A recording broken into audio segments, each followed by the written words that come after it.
Ceci est un livre audio autogénéré par Google. Première partie. La personnalité corporelle. 1. Le problème de la personnalité.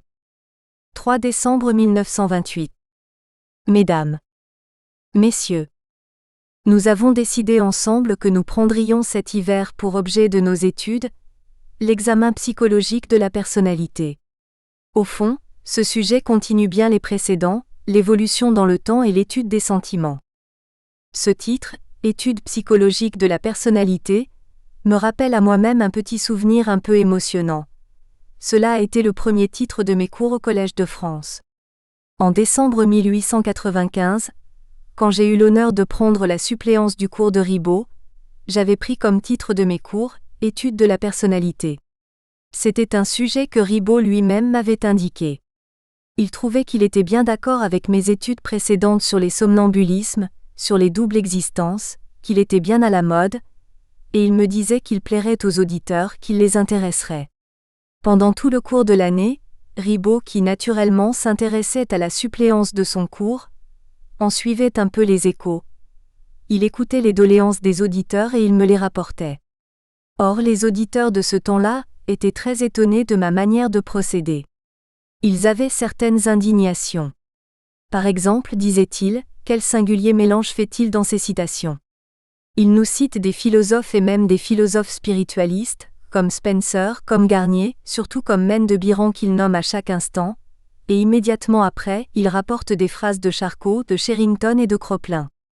Quelle épouvantable salade! De même, dans la description des faits, j'examinais de grandes théories métaphysiques à côté d'observations de détails sur telle ou telle névrose. Tout cela paraissait un peu confus. Je me défendais de mon mieux, et ce qui est bizarre et ce qui montre que les hommes ne se perfectionnent guère, malgré tout, depuis cette époque reculée, cela fait 33 ans, j'ai continué à battre devant vous la même salade. Pourquoi cela ? C'est parce que j'ai le sentiment, et je crois avoir fini par vous le faire partager, que l'étroitesse d'esprit et le rétrécissement dans les spécialités n'est jamais une bonne chose et que, surtout lorsqu'on s'occupe de psychologie, il a des effets déplorables. La psychologie, par la définition même de son objet, touche absolument à tout. Elle est universelle. Il y a des faits psychologiques partout. Il y en a aussi bien dans les ouvrages d'un littérateur que dans les études anatomiques sur un cerveau. Si vous ne voulez considérer que le littérateur, que le moraliste ou que l'anatomiste, vous restreignez la psychologie à une partie très étroite et vous arrivez forcément à des erreurs. Il faudrait au contraire être capable de généralisation. Il faudrait être universel pour s'occuper d'études psychologiques, car il faudrait savoir ce que tous les hommes ont pensé dans tous les domaines et de quelle manière ils ont pensé. Mais quand on admet cette nécessité de la généralisation en psychologie, il faut la pousser très loin. À l'époque dont je vous parle, dans mon premier cours en 1895, j'obéissais à la mode et je m'occupais surtout d'une maladie particulière, les somnambulismes, les doubles existences qu'on appelait alors des symptômes hystériques. Je crois aujourd'hui que j'avais raison d'en parler, mais que ce n'était qu'une petite partie du problème, car il y a bien d'autres troubles de la personnalité en dehors de ces doubles existences, et ce qu'il faudrait mélanger avec les spéculations métaphysiques, ce serait toute la pathologie mentale, et particulièrement l'étude des troubles mélancoliques et des troubles des persécutés dont nous aurons à parler car ils sont bien étranges dans leur conception de la personnalité. Il faudrait mélanger tout cela avec les aperçus philosophiques de Maine de Biran sur l'ensemble de la personnalité. Seulement, quand on se place à ce point de vue, on tombe dans un autre danger car il y en a de tous côtés. On tombe dans le danger de rendre les études interminables car en somme, on peut, à propos de la personnalité, étudier n'importe quoi, et j'ai bien remarqué en préparant le cours de cette année qu'il n'y avait pas de limite à ce sujet.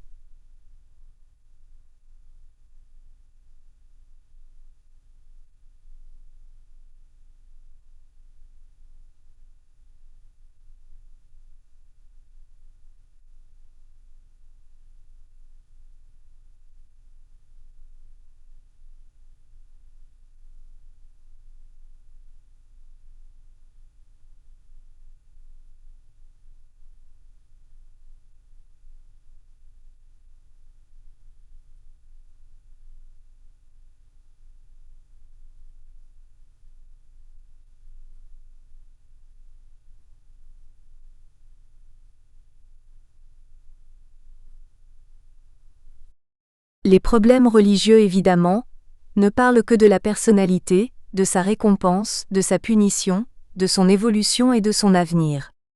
Les problèmes moraux se rattachent à la personnalité. Les problèmes élémentaires sur les sens sont des problèmes de personnalité.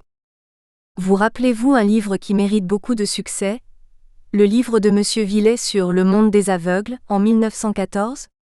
Dans ce livre, M. Villet soutient perpétuellement une thèse, c'est que les aveugles de naissance sont des hommes comme les autres, qu'ils ont la personnalité comme les autres et qu'ils ont la même psychologie que les autres.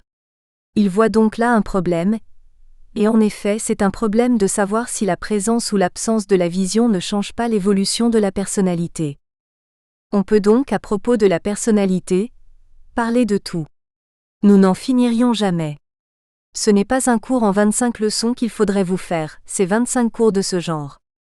J'ai même songé un moment à diviser cette étude en 2 années, mais ce ne serait pas bon maintenant. Nous sommes arrivés à une époque où il n'est pas mauvais de résumer notre enseignement psychologique et de vous présenter quelques idées générales en raccourci. Il nous faudra donc abréger et abréger beaucoup. Bien entendu, nous sommes obligés maintenant de laisser un peu de côté les maladies appelées autrefois hystériques qui avaient joué un très grand rôle dans mon premier cours. Nous avons consacré autrefois une 12aine de leçons aux fugues, au somnambulisme varié, aux doubles existences comme celle de la Félida X de Hazam. Nous les résumerons cette année en une seule leçon, et cela vers la fin du cours. Mais même en résumant autant que possible, il faut présenter des aperçus généraux et pour cela, il me semble qu'une première notion est indispensable, c'est de nous faire entre nous une idée, non pas de ce que c'est que la personnalité, ce qu'elle est au fond nous est profondément inconnu, mais de nous faire une idée de ce que nous voulons appeler de ce mot, des objets que nous voulons étudier sous le nom de personnalité. C'est déjà quelque chose d'assez compliqué. Je ne veux pas au commencement présenter une définition de la personnalité. C'est plutôt une conclusion qu'un commencement. Je voudrais présenter une définition verbale, dire de quoi on s'occupe et tâcher de nous en donner une idée d'ensemble. Il me semble que ce que nous appelons personnalité, personne humaine, rentre dans un groupe de notions très générales, les notions d'unité, d'individualité et les notions de distinction. Commençons par les notions d'unité sous la forme la plus générale, et puis nous préciserons peu à peu pour voir ce que l'on peut appeler une personne. Nous sommes habitués, c'est là une notion générale, c'est une forme de nos perceptions, à distinguer les objets les uns des autres. Nous ne les voyons pas tous confondus pêle-mêle dans une image vague. Nous les voyons séparément et nous sommes capables de les considérer séparément. Par exemple, je puis très bien attirer votre attention sur la lampe qui est sur ma table. Immédiatement, vous avez dans l'esprit que c'est un objet distinct. Cette lampe n'est pas identique au pupitre, à la table. Elle ne se confond pas avec un banc, elle est dans la salle mais elle n'est pas la même chose que la salle. Cette lampe est donc un objet particulier. Cela veut dire qu'elle présente 2 propriétés. La première, c'est que même si elle est composée de parties, ces parties se réunissent, elles forment un ensemble uni. Dans cette lampe, il y a un abat-jour, il y a une ampoule de verre, il y a des fils, des tubes métalliques, un pied, etc. Vous n'y pensez pas. Quand je vous dis la lampe réunit dans une même expression et peut-être même dans une même idée plusieurs choses que l'on pourrait séparer si l'on voulait, matériellement, qu'on peut séparer intellectuellement. La lampe présente donc à mes yeux une unité. En second lieu, ce qui va avec ce premier caractère, elle présente une distinction. Comme je vous le disais, cette lampe n'est pas identique aux personnes, elle s'en sépare. Séparation matérielle et séparation morale car au moment où nous pensons à la lampe, nous ne pensons pas à une personne parmi vous, à un individu, nous ne pensons pas au banc ni à la table. Nous avons donc cette vieille habitude de séparer les objets, en leur donnant une distinction. Ces 2 caractères pourraient peut-être se réunir dans ce mot qu'employait le physiologiste Sherrington, le mot intégration. Un objet est intégré quand il forme quelque chose à lui seul, une unité distincte, séparée des autres.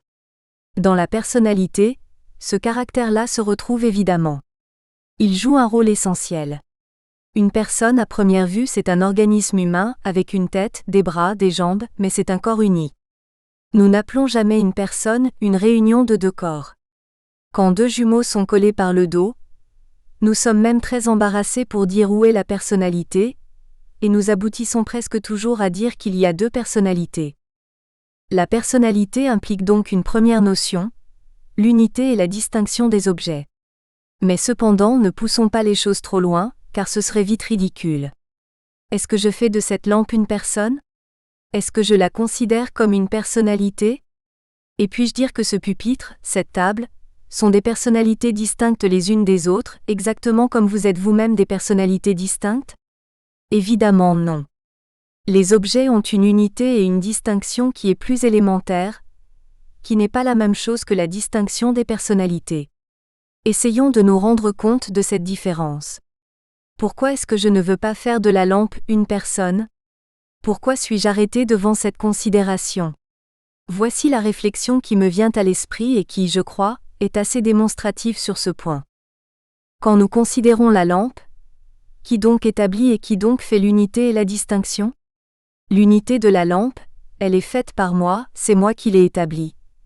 Et non seulement c'est moi qui l'ai établie, mais il y a avant moi un autre homme qui a construit la lampe, qui a pris séparément les fils, l'abat-jour, le pied qui les a réunis.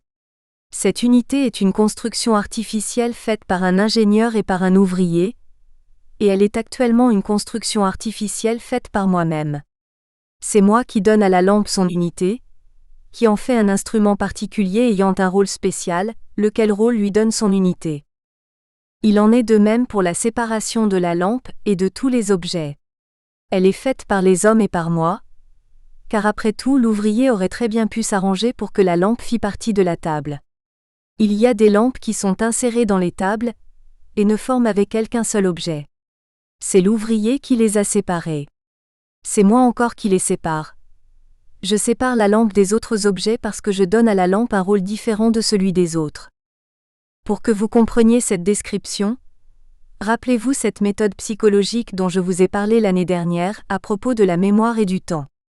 Le psychologue se trouve dans un embarras particulier qui n'existe pas au même degré dans les autres sciences, c'est qu'il y a des phénomènes psychologiques en lui et en dehors d'eux. Lui. Le psychologue fait de la psychologie. Lui-même il pense, il donne de l'unité, il perçoit. Or les objets, ce sont précisément des phénomènes de perception et des phénomènes d'intelligence. Le sujet et l'objet se rapprochent tellement qu'on est perpétuellement exposé à les confondre. Un très grand nombre des erreurs de la psychologie vient de là. Nous sommes toujours entraînés à mettre à l'extérieur dans notre objet d'étude ce qui est en nous, ce qui est notre propre travail. Dans notre exemple, c'est tout à fait apparent, c'est moi qui mets dans la lampe son unité, mais la lampe n'a pas d'unité. Voici ce que cela veut dire. La lampe a une unité quand je la regarde. Mais si nous partions tous de la salle, s'il survenait un cataclysme qui ferait qu'aucune pensée n'existerait plus, cette lampe serait confondue avec les atomes de la salle, elle n'aurait pas d'unité. Elle n'en a pas en elle-même. Pour avoir une unité, il faudrait qu'elle fasse quelque chose de très important et sur quoi je reviens toujours. Il faudrait qu'elle agisse elle-même. Cette unité, il faudrait qu'elle la fasse elle-même et qu'elle ne l'emprunte pas à moi. En un mot, il n'y a dans la lampe qu'une unité qui vient du dehors, une unité artificielle que j'ai imposée. Il n'y a pas en elle un travail pour l'unité. Nous arrivons donc à une seconde approximation qui va être un peu plus précise. La personnalité est un travail vers l'unification et la distinction et au point de vue psychologique, nous appellerons d'abord une personnalité l'ensemble des opérations, des actes petits et grands, qui servent à un individu pour construire, maintenir et perfectionner son unité et sa distinction d'avec le reste du monde. Voilà déjà un nouveau progrès. Faut-il nous y arrêter? Peut-être. Mais le domaine ne va-t-il pas encore être très grand? Tout à l'heure, nous avions tous les objets matériels, mais maintenant nous avons devant nous tous les êtres vivants, tous les organismes. Nous semons une graine de blé, elle fait une racine qui est bien collée avec la tige, une tige, des feuilles, des grains de blé, des organes. Ces organes sont intimement réunis et bien mieux que cela, ils servent les uns aux autres. La racine donne des sucs à toute la plante. La feuille fournit de l'acide carbonique et de l'oxygène à toute la plante. Tout cela s'unit, se mélange par un travail. Après tout, c'est le grain de blé qui a construit la plante et il l'a construite avec cette espèce d'unité. Il pousse et on peut dire que pousser pour les plantes, c'est un peu comme agir pour les hommes.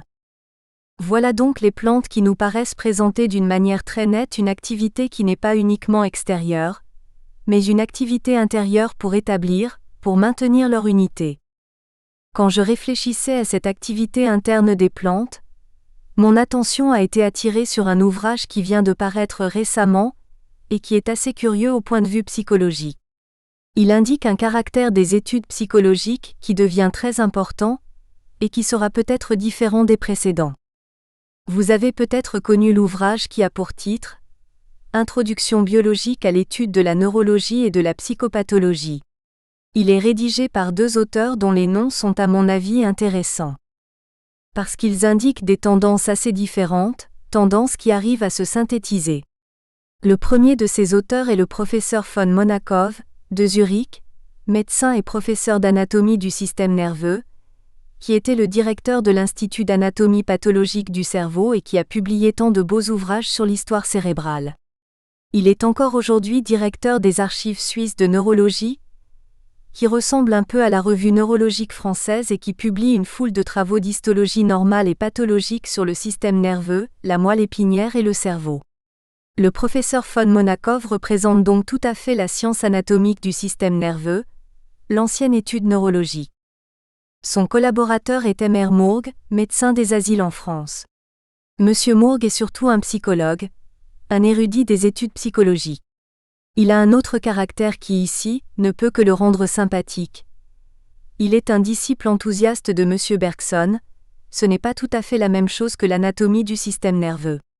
Il a soutenu en Angleterre, en particulier auprès du professeur Head, que les critiques de Bergson dans Matière et Mémoire avaient joué un grand rôle dans l'interprétation de l'aphasie et devaient donner lieu à une autre interprétation de ce syndrome. Ces 2 auteurs associés veulent faire pénétrer dans l'étude anatomique du système nerveux les idées de M. Bergson. Quelle singulière tentative! C'est un assemblage encore plus étrange que celui que je faisais autrefois de Maine de Biran et de Charcot. Ils ont cependant réussi sur certains points d'une manière intéressante. En tout cas, dans tout cet ouvrage d'introduction, ils nous présentent un certain nombre d'hypothèses qui vont devenir pour nous un peu embarrassantes. Je vous signale et je vous conseille de lire le chapitre 1 après l'introduction, qui a pour titre « Biologie du monde des instincts ». Nos auteurs mettent un instinct fondamental avant tous les autres, au point de départ des instincts. Ils le baptisent d'un nom grec pour ne pas employer des mots qui ont déjà des significations conventionnelles. Ils proposent de l'appeler « former ». Ils prétendent qu'un être vivant ne pourrait pas se développer ni subsister s'il n'y avait au-dedans de lui-même une impulsion qui se manifeste, qui va donner naissance à toutes les différentes fonctions, une impulsion fondamentale à vivre, à conserver sa vie, à la développer. Il faut entendre sous l'expression de hormer la tendance vers une adaptation créatrice de la vie sous toutes ses formes à ses conditions d'existence tendant à assurer à l'individu le maximum de sécurité, non seulement pour le moment présent, mais pour l'avenir le plus éloigné. C'est la matrice des instincts.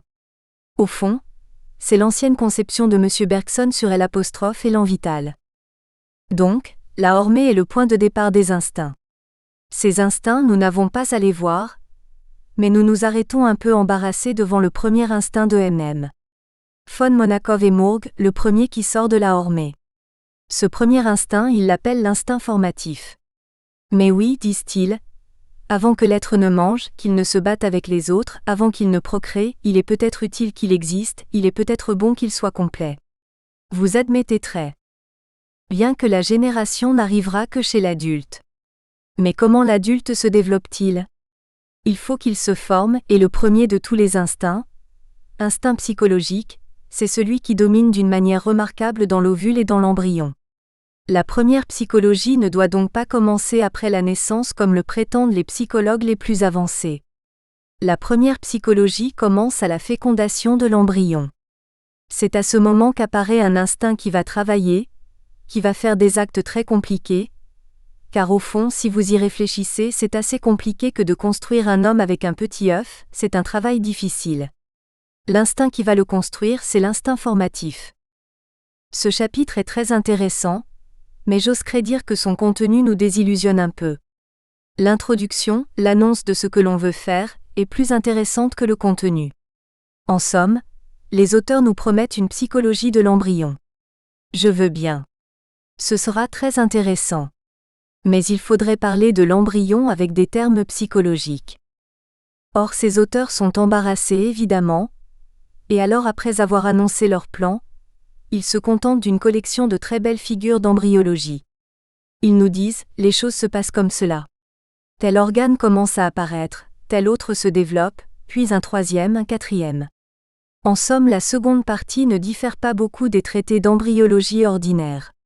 Je voudrais que l'on me montrât comment agit l'individu qui fabrique ces organes, en un mot que l'on conservât le langage psychologique dans ces nouvelles actions, si c'était possible.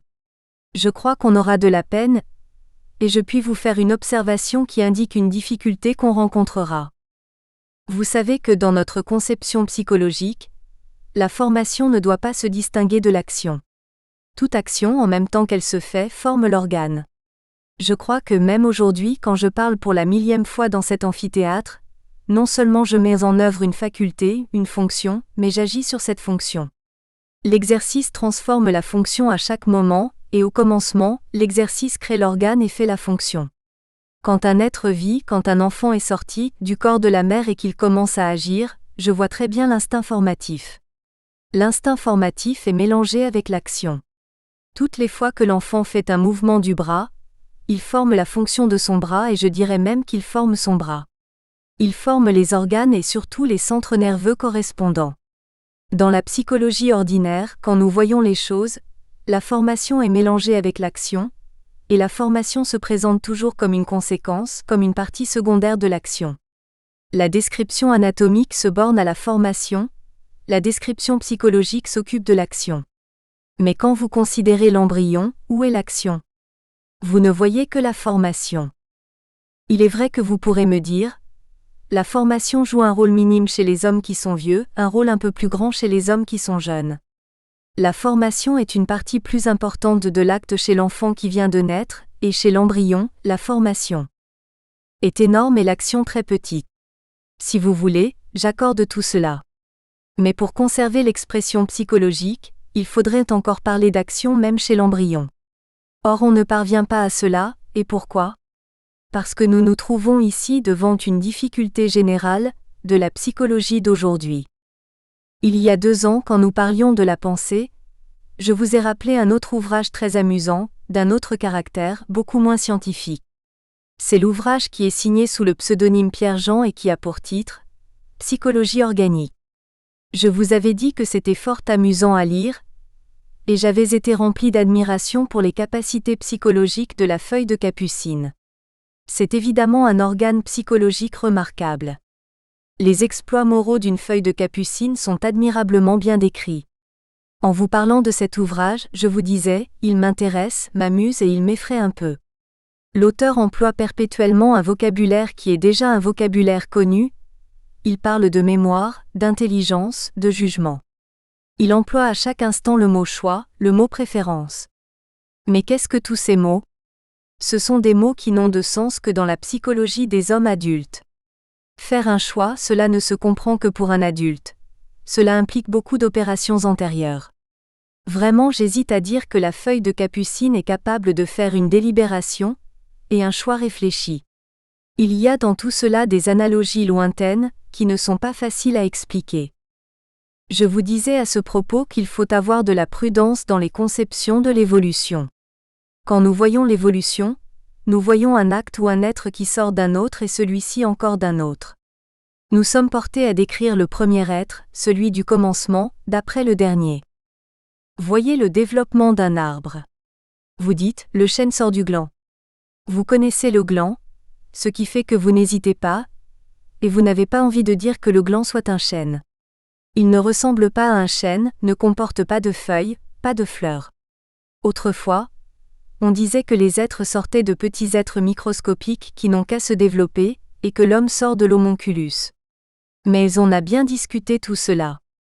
En somme, la théorie de l'évolution nous pose un problème qu'elle ne résout pas d'avance. Elle ne nous dit pas si l'être primitif ressemble à l'être terminal.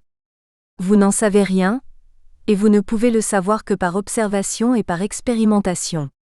Quand vous considérez le chêne, vous savez que le chêne sort du gland parce que vous avez pris des glands, que vous les avez semés, que vous avez constaté que du gland sortait un petit arbuste, que cet arbuste finissait par être un chêne. Mais a priori, vous n'en savez rien du tout. Et si vous vous trouviez dans un pays étranger en présence d'arbres que vous ne connaissez pas du tout, vous ne pourriez pas dire d'avance quelle est la graine de ces arbres et vous ne pourriez pas le dire d'après la forme de l'arbre. Il en est de même en psychologie. Évidemment, les faits psychologiques d'aujourd'hui sortent de faits primitifs ou de faits très anciens, mais desquels ? Je n'en sais rien. Il faut le vérifier expérimentalement. Quelle est, dans les premiers êtres vivants, la graine d'où est sorti le choix volontaire ? Je n'en sais rien. Il faut le vérifier, l'observer, comme en semant des glands et en voyant pousser des chênes. Vous ne pouvez pas affirmer d'avance en voyant la feuille de capucine qu'elle possède le choix, la mémoire, l'intelligence humaine. Or c'est ce que l'on fait quand on parle de l'instinct formatif des êtres, et quand on fait toute la psychologie d'après cet instinct formatif. Mais quoi qu'il en soit, cette réflexion et ce chapitre auquel j'ai fait allusion soulèvent à nos yeux une difficulté pour aujourd'hui. Quand on lit ce chapitre, on est convaincu que l'embryon a une personnalité, qu'il contient le germe de toutes les fonctions. Et alors pouvons-nous dire que tous les embryons, que tous les êtres vivants, que les herbes, que les arbres aient des personnalités ? Même question que tout à l'heure pour la lampe. Nous disions bien, la lampe ressemble à la personnalité mais n'en est pas une. Nous pouvons dire actuellement, un être vivant, un grain de blé qui pousse ou bien un embryon qui se forme ressemble en quelque chose à la personnalité, mais il n'en est pas une. Il faudrait faire une nouvelle distinction. Comment séparer ce que nous appelons une personnalité de ce qui se présente chez ces êtres-là ? Ces êtres nous montrent évidemment un travail pour s'unifier, MM. Von Monakov et Mourgue le répètent à chaque pas. L'embryon travaille à ce qu'une partie éloignée joue un rôle par rapport à la partie précédente. Il travaille à s'unifier en dedans de lui. Je dirais même, la chose n'est pas dans l'ouvrage de ses auteurs, l'embryon travaille à se distinguer. Il se fabrique une peau, c'est déjà quelque chose pour se séparer de la mère, et il s'en sépare même si bien qu'il prend un rythme cardiaque et une composition élémentaire qui n'est pas la même. Ce travail, c'est bien ce que nous appelions le travail de la personnalité. Pour préciser, nous sommes obligés de faire un pas de plus et de dire, tout l'univers présente des phénomènes d'unité et de distinction, car en somme le problème universel du monde, c'est la multiplicité. Je vous le dis à chaque instant, le monde nous embarrasse parce que le monde est multiple. Il y a autour de nous des millions, des milliards d'étoiles, d'objets, de grains de sable, il y a des millions d'hommes. C'est bizarre, nous sommes en présence de millions de choses et cette multiplicité, c'est là le problème contre lequel nous avons à lutter, surtout quand nous faisons la personnalité. Cette multiplicité étant si grande, si énorme, on est obligé de la subdiviser et de la considérer à des points de vue particuliers. Il y a d'abord le point de vue qu'on peut appeler le point de vue de l'espace et le point de vue corporel. La lampe se distingue de la table au point de vue spatial, au point de vue corporel. L'embryon se distingue de la mère au point de vue corporel. Mais est-ce ce point de vue-là que nous envisageons quand nous parlons de personnalité ? Pas tout à fait. Nous nous trouvons en présence d'un groupe et d'une multiplicité spéciale, qui n'est pas la même que la multiplicité des objets. Avec sa vanité ordinaire, l'homme s'est mis à part des autres objets. L'ensemble des hommes est distinct de l'ensemble des objets. Est-ce une illusion ou une vérité ? En un mot, elle dirige toutes nos actions et quand nous parlons de personnalité, nous parlons surtout de la distinction d'une personne vis-à-vis d'une autre personne, de la distinction sociale. Cette distinction sociale n'existe pas de la même manière chez tous les êtres vivants. Le grain de blé a une unité corporelle. L'épi de blé pousse et se distingue de la terre et des arbres environnants, mais le grain de blé ne travaille pas particulièrement pour avoir une situation spéciale dans le champ de blé. Il ne travaille pas à se séparer des autres épis de blé, et c'est tellement vrai que nous les confondons les uns avec les autres. Ils sont mélangés. Ils forment des unités distinctes au point de vue physique. Ils ne forment pas des unités distinctes au point de vue social. Le point de vue social est le point de vue particulier qui domine la personnalité. Notre personnalité, c'est un travail interne pour s'unifier et se distinguer d'abord au point de vue matériel et surtout au point de vue social. En somme, ce qui fait la personnalité, c'est la société. La personnalité est une œuvre que nous faisons socialement pour nous distinguer les uns des autres, et pour prendre chacun un rôle plus ou moins distinct du rôle du voisin. Voilà un caractère auquel nous arrivons. N'y a-t-il que celui-là ? Dans la division de ce cours que nous avons à établir pour terminer, ne faut-il tenir compte que de ces deux distinctions, le côté corporel et le côté social ? Je crois qu'il y a d'autres multiplicités dans le monde. Il y en a infiniment, peut-être plus que nous n'en connaissons.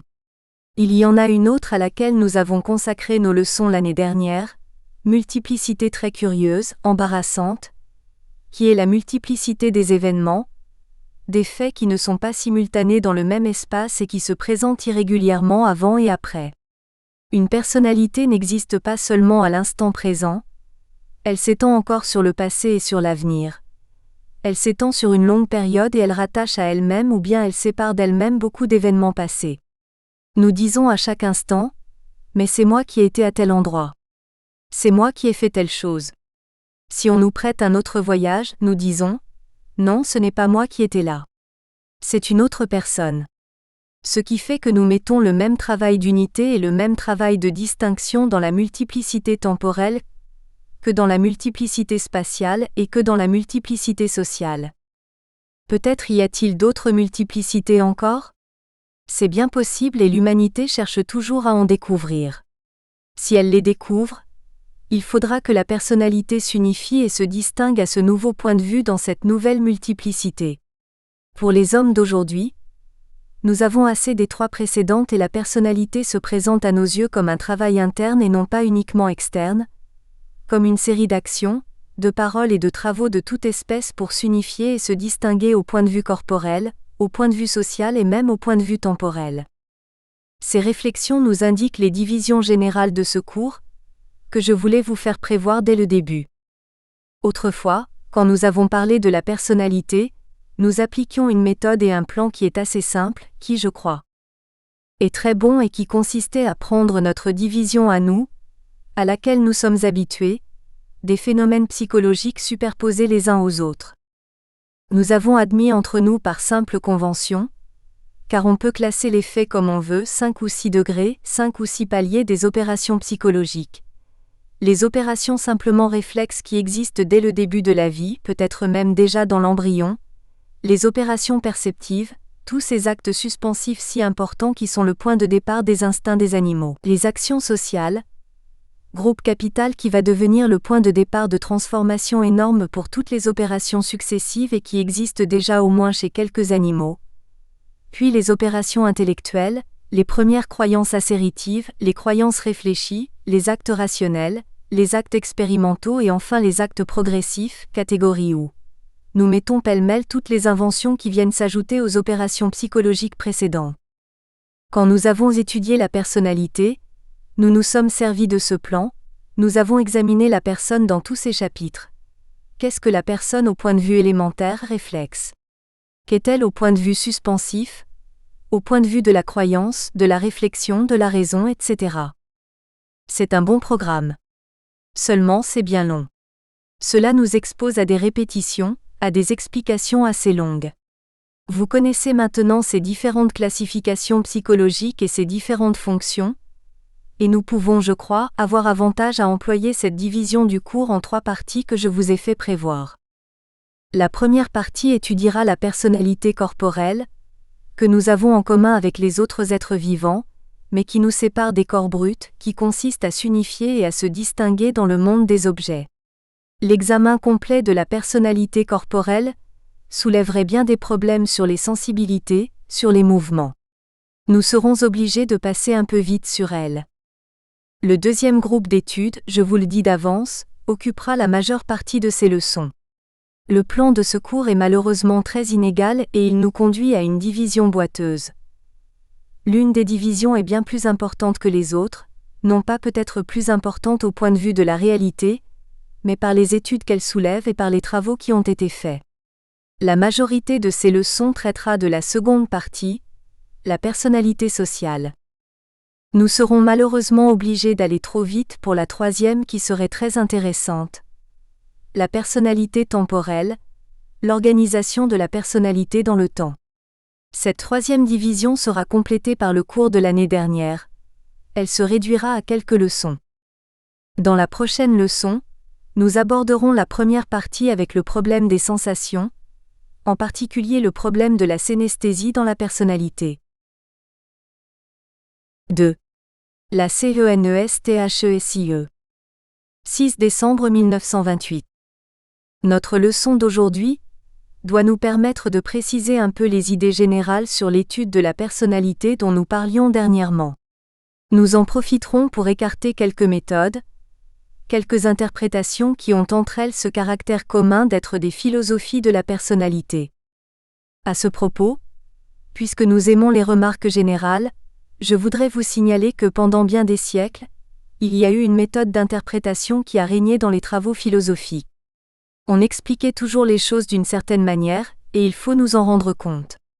Cette explication, cette méthode qui régnait dans la philosophie antique, qui a régné encore à l'époque du cartésianisme, je pourrais l'appeler la méthode du parallélisme ou, si vous préférez un mot plus brutal, l'explication par le reflet. Tâchons de comprendre par des exemples simples de quoi il s'agit. Je suppose que vous êtes dans une chambre fermée dont vous connaissez les murs. Vous savez que ces murs sont pleins et n'ont pas d'ouverture. Au milieu d'un de ces murs, vous voyez apparaître avec étonnement une tête d'homme. Vous êtes étonné. Vous vous demandez comment cette tête peut venir dans ce mur qui est plein, qui ne contient pas de fenêtre, pas d'ouverture. Votre embarras cesse lorsque quelqu'un vient vous donner une explication très simple et vous dit « Vous n'avez pas fait attention. Sur ce mur il y a un miroir qui reflète quelqu'un qui est derrière vous. Retournez-vous, vous le verrez. » Quand on vous a donné ces renseignements, vous avez le sentiment de satisfaction que l'on éprouve lorsqu'on a trouvé une explication qui paraît cohérente et assez suggestive, et vous n'interrogez pas. Cependant, à la rigueur, est-ce que cette explication est bien complète? Pas tout à fait. On pourrait évidemment ergoter. En somme, l'explication par le miroir a simplement déplacé le problème. Au lieu que vous ayez à vous interroger sur la tête qui apparaît dans le mur, vous avez à vous interroger sur la personne qui est derrière vous. D'où vient-elle? Pourquoi est-elle là et pourquoi est-elle placée de manière à se refléter dans la glace? Mais en général, les curiosités humaines ne vont pas très loin. Quand on nous a donné une première explication, nous nous arrêtons et nous trouvons que c'est très clair. Cette explication par le reflet, vous comprenez ce que c'est quand il s'agit d'un cas simple comme celui-là. J'ai l'impression que pendant très longtemps, les philosophes se bornent à expliquer les choses de la même manière. Ils inventent des reflets, des miroirs et ils placent derrière ou devant le miroir un objet qui donne précisément cette impression dans la glace. Rappelez-vous par exemple la vieille explication de la perception du monde extérieur chez les épicuriens, chez Démocrite ou encore chez Lucrèce. Pourquoi percevons-nous les corps? Pourquoi percevons-nous des objets qui ont telle forme, telle couleur, telle place? Mais, disait Épicure, c'est excessivement simple. Les objets extérieurs réels ont cette propriété. Ils ont cette couleur, cette forme, cette odeur, et ces objets détachent d'eux-mêmes une petite pellicule excessivement mince. Cette pellicule vous entre dans l'œil et comme elle vient d'un corps qui a telle forme, telle couleur, telle odeur, elle vous apporte la forme, la couleur et l'odeur de ce corps. Vous avez compris la perception. C'est excessivement simple. Passons à un autre exemple plus élevé et plus beau. Vous connaissez tous les idées platoniciennes. Platon examine un problème qui se pose à propos de la raison humaine, et non pas à propos de la perception. Nous trouvons en nous, a-t-il remarqué, des idées générales très profondes, très importantes, idées de causalité, de finalité, d'unité, etc. Qu'est-ce que ces idées-là? Quelle est leur vérité? Quelle est leur valeur? D'où viennent-elles? Vous n'avez pas réfléchi, dit Platon. C'est tellement simple. Il y a dans le monde extérieur, il y a dans la réalité des idées platoniciennes. Ces idées, ne cherchez pas trop ce que c'est. C'est bien simple. Elles ont exactement les mêmes caractères que vos pensées rationnelles. Idée du bien, idée de la beauté, idée de l'unité, idée de la causalité. Il y a des idées de ce genre dans le monde extérieur. Par un mécanisme qui tient du miroir, et qu'on appellera ici la réminiscence, ces idées se reflètent en vous, et ce que vous avez en vous, c'est le reflet de ces idées éternelles. Eh bien, cette petite méthode, qui est l'explication par le reflet, si je ne me trompe, a été appliquée à notre problème d'aujourd'hui. On peut l'appliquer au problème de la personnalité, et pendant des siècles entiers, la personnalité a été expliquée par le reflet de quelque chose. Le reflet de quoi? Oh! C'est très simple, le reflet de l'âme. Mais qu'est-ce que l'âme? Vous cherchez beaucoup trop loin. L'âme, c'est la personnalité. Elle a exactement les mêmes caractères. Vous avez remarqué la distinction des personnes les unes par rapport aux autres. Vous avez remarqué son identité au travers du temps. Mais l'âme possède justement ces caractères-là. L'âme a foncièrement de l'unité absolue. Il y a en elle de la distinction, puisqu'il y a autant d'âmes que d'individus et que ces âmes ne se confondent pas, que les monades s'isolent les unes des autres. Il y a de l'unité dans le temps. L'âme se développe, c'est toujours la même âme, c'est la même monade. L'âme étant ainsi caractérisée, la personnalité, c'est le reflet de l'âme. Vous avez tout de suite l'explication de la personnalité, vous n'avez pas besoin de chercher plus loin. Je suis convaincu que pendant les siècles passés, on n'a jamais expliqué la personnalité autrement que cela. Toutes les théories de la personnalité consistent dans une espèce d'hypostase qui projette en dehors de nous, dans le monde métaphysique, dans un monde inconnu, les qualités qu'on observe dans la personnalité. Une fois qu'on a fait cette hypostase, qu'on a mis sous le nom d'âme ce qui était la personnalité, on considère la première comme le reflet de la seconde. On peut tourner comme cela indéfiniment, l'âme sera la copie de la personnalité, et ainsi les choses paraissent excessivement simples. Si vous relisez à ce point de vue, avec cette idée générale que je vous donne, les ouvrages philosophiques même d'aujourd'hui, vous verrez souvent que les choses sont comme cela.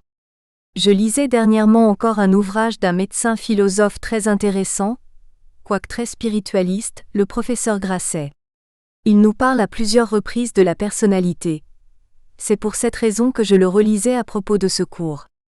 Grasset n'est pas du tout embarrassé pour expliquer la personne. La personne, c'est tout simplement la vue de ce que nous sommes en réalité. L'être se voit lui-même avec les caractères qu'il possède. Les caractères que vous voyez dans la personnalité, ce sont les caractères de l'essence de l'être humain. Vous voyez de l'unité, mais l'essence de l'être humain a de l'unité. Vous voyez de l'identité, mais l'essence de l'être humain a de l'identité, donc pas de mystère. L'être humain se voit dans un miroir. Il n'y a pas d'autre explication dans toute cette philosophie.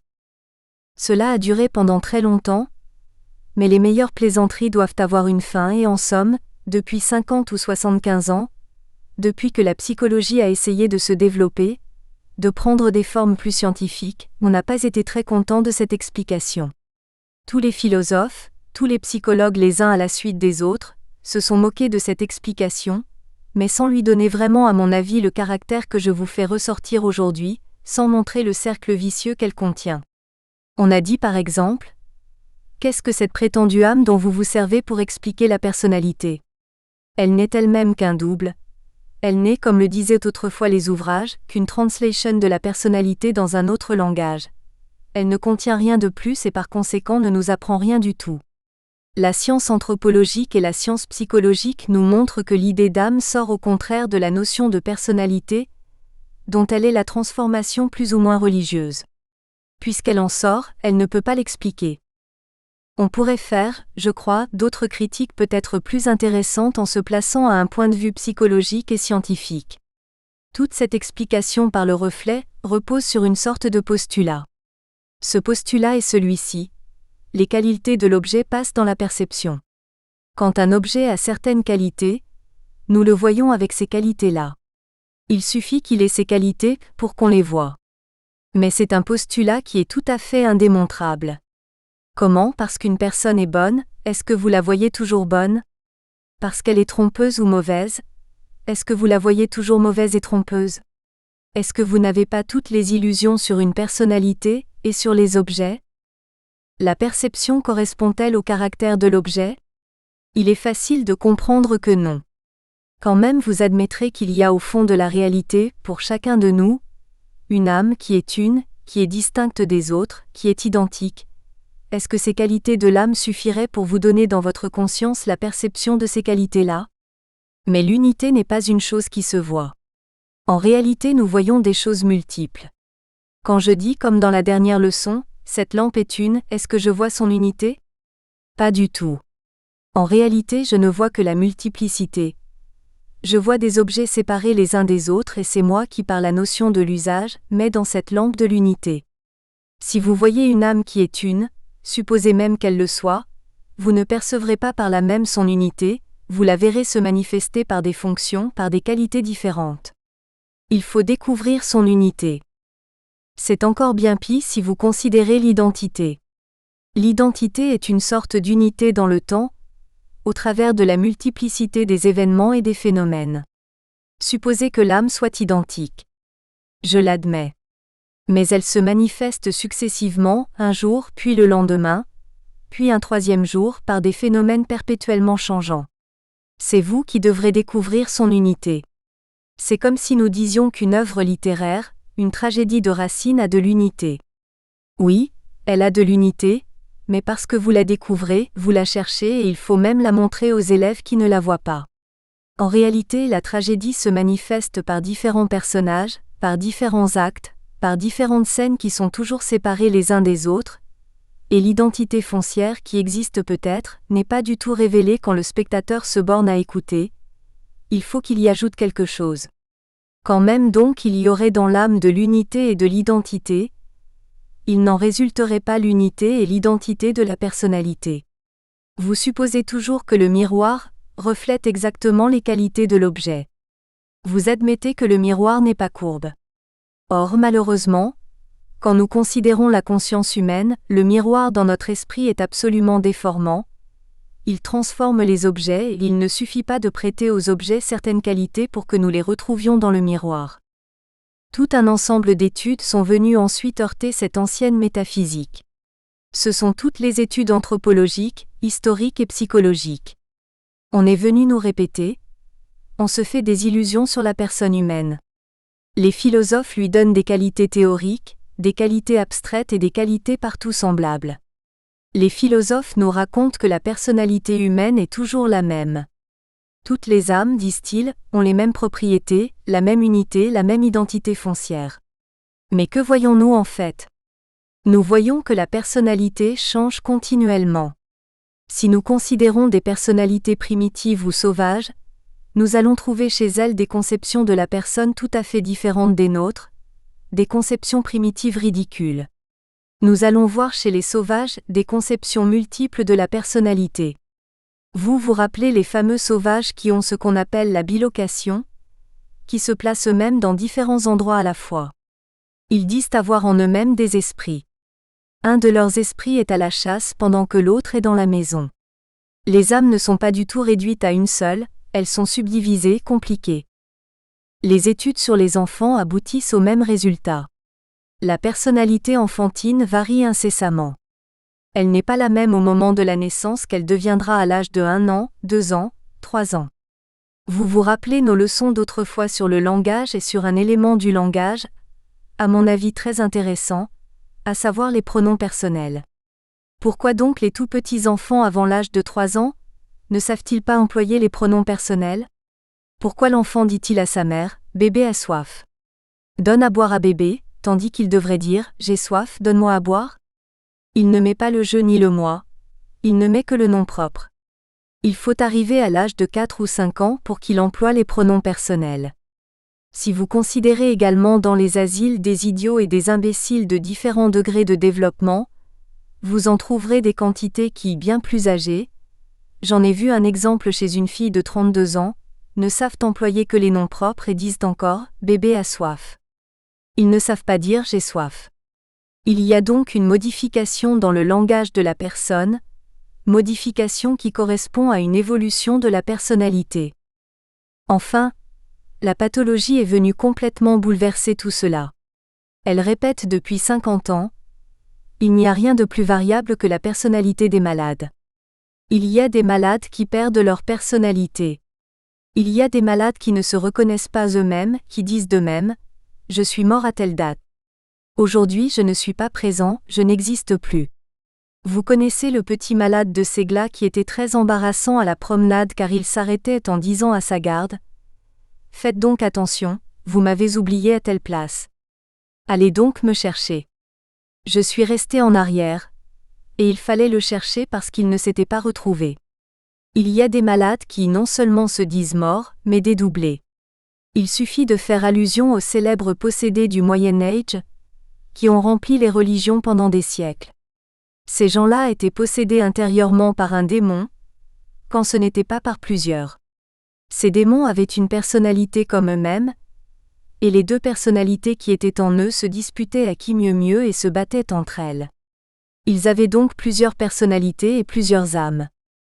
Dans ces conditions, quand on voit ainsi la personnalité évoluer au travers des siècles et des populations, quand on la voit changer dans l'enfance et dans l'âge adulte, quand on la voit varier indéfiniment chez les malades, peut-on répéter toujours que la personnalité n'est qu'un reflet de l'essence immuable de l'âme ? C'est bien douteux. À tous ces points de vue que je vous ai résumés, conception un peu puérile de l'âme comme une hypostase, difficulté de la perception d'une âme unique et identique, variété perpétuelle de l'idée de personnalité, on peut dire que cette interprétation de la personnalité par le simple reflet d'une âme qui aurait les mêmes propriétés, est évidemment puérile et ne donne pas d'explication scientifique de ce qu'on appelle la personnalité humaine. C'est dans ces conditions, après toute cette évolution philosophique, que s'est présentée une toute autre psychologie. La psychologie a eu la prétention de devenir plus scientifique, de se débarrasser des explications par le reflet. Elle a eu la prétention de voir les faits tels qu'ils étaient, et depuis une 50aine d'années, la psychologie physiologique, si l'on veut, est venue remplacer l'ancienne conception de la personnalité. Ribot avait donné de cette conception la meilleure incarnation. Cette psychologie se présente avec orgueil comme tout à fait différente de l'interprétation précédente. Celle-ci cherchait la personnalité dans l'âme idéale, l'âme métaphysique.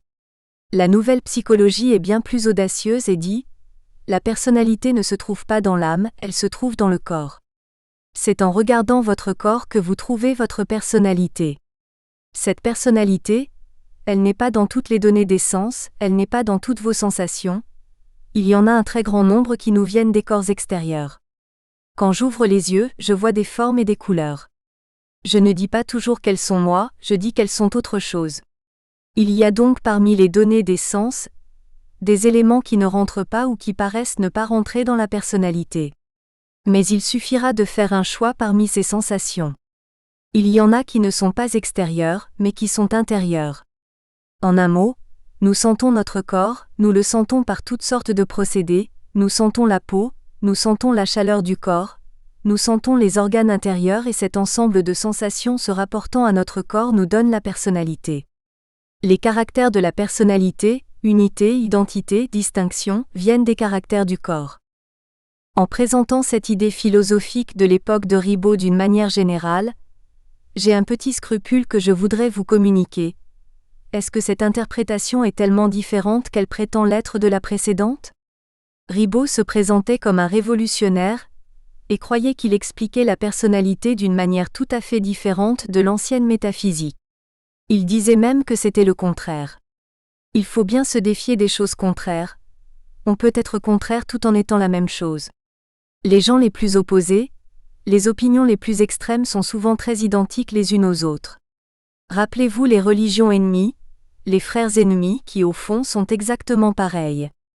J'ai un peu peur que cette explication de la personnalité par le corps soit plus identique qu'on ne croit à l'ancienne explication métaphysique par l'âme, parce que c'est encore la même méthode d'explication par le reflet, par le miroir. En réalité, dans l'explication par les sensations corporelles de Ribot, qu'y a-t-il ? Il y a cette idée générale que les qualités de la personnalité existent déjà dans le corps. Vous trouverez les textes dans Les maladies de la personnalité, de 1885. En réalité, dit-il, le corps humain a de l'unité. Tous les organes sont réunis dans une même peau et dans un seul ensemble. Les organes du corps sont distincts d'un autre organisme. Mon corps ne se confond pas avec le vôtre, il reste identique pendant des années, il est toujours le même. Il a toujours les mêmes maladies, les mêmes dispositions, les mêmes compositions chimiques. Par conséquent, la personnalité, avec son unité, sa distinction, son identité dont nous parlions dans la leçon précédente, cette personnalité vient du corps. J'ajoute qu'elle est un reflet du corps. Nous n'en sortons pas, nous sommes toujours au miroir, nous n'avons pas quitté l'explication par le miroir, seulement vous avez imaginé un autre objet, vous avez mis à la place de l'âme l'organisme et vous trouvez les propriétés de la personnalité dans l'organisme. Vous n'êtes pas sorti de la même explication. J'ai eu l'occasion il y a peu de temps, dans le second volume de mon travail sur l'angoisse et l'extase, de montrer cette illusion des psychologues à propos d'un autre problème, le problème des sentiments. Dans l'histoire de la philosophie, il y a deux conceptions des sentiments qui paraissent absolument opposées, qui sont aussi des religions ennemies.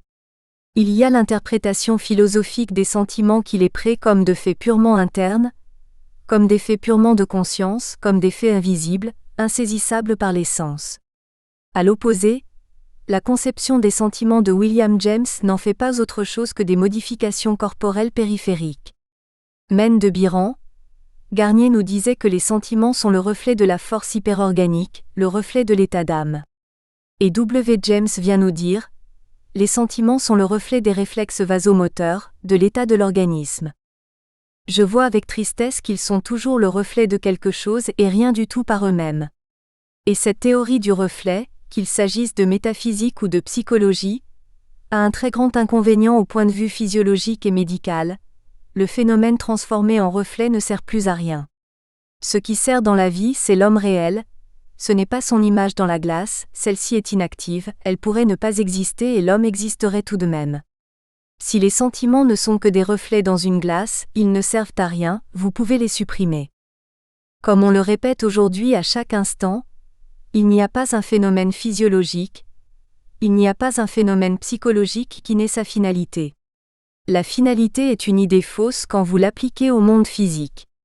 Dire que la rotation de la Lune a une finalité est une absurdité. Mais la finalité est un caractère des phénomènes physiologiques, un caractère de la biologie. Puisque les sentiments existent, c'est qu'ils ont un rôle, une fonction, ils ne sont pas un simple reflet. On peut dire la même chose pour la personnalité. Mais comme la question a quelque importance et détermine l'ensemble des leçons que nous allons faire cet hiver, nous allons nous arrêter un peu sur l'interprétation par les sensations du corps, qui a rempli les ouvrages des philosophes il y a 50 ou 60 ans. Actuellement, elle a un peu disparu chez les philosophes, mais il y a une catégorie de savants qui malheureusement, il faut le dire tout bas pour qu'ils ne l'entendent pas, est toujours en retard. Ce sont les médecins. Les médecins sont toujours en retard d'au moins 50 ans sur la science, ils découvrent les idées 50 ans après les autres. Les médecins d'aujourd'hui ont découvert l'explication par les sensations et aujourd'hui, vous verrez dans tous les ouvrages médicaux, l'explication des troubles des aliénés par des modifications de l'organisme. Ils ne se doutent pas que c'est là un problème périmé, absolument transformé aujourd'hui. Comme cette interprétation a encore de l'importance, il faut l'étudier un peu plus que la précédente. Cette interprétation prend son point de départ dans certaines perceptions que nous avons par rapport à notre propre organisme, les perceptions et les notions que nous avons par rapport au fonctionnement interne de l'organisme, à notre estomac, à notre intestin, les perceptions qu'on peut appeler des sensations viscérales. Cette thèse réunit toutes ces sensations viscérales en un bloc, et elle donne un nom d'ensemble à ce bloc des sensations internes. Un philosophe et un psychologue très distingué de l'Allemagne d'autrefois. Herzen appelait cela la panesthésie, la sensibilité générale. D'autres philosophes. Je crois que le mot a été prononcé la première fois par Hamilton, appelle cet ensemble des sensations internes la synesthésie. Du grec koinos et esthésis, sensibilité commune. Nous nous servirons pour abréger du mot synesthésie qui d'ailleurs, aujourd'hui, est employé partout. Il n'y a pas un médecin qui se respecte, qui n'explique n'importe quoi par la synesthésie. Du moment qu'il a prononcé le mot, tout est clair. Les démons aussi bien que les maniaques, que les mégalomanes ou les hypocondriaques, tout s'explique par la synesthésie.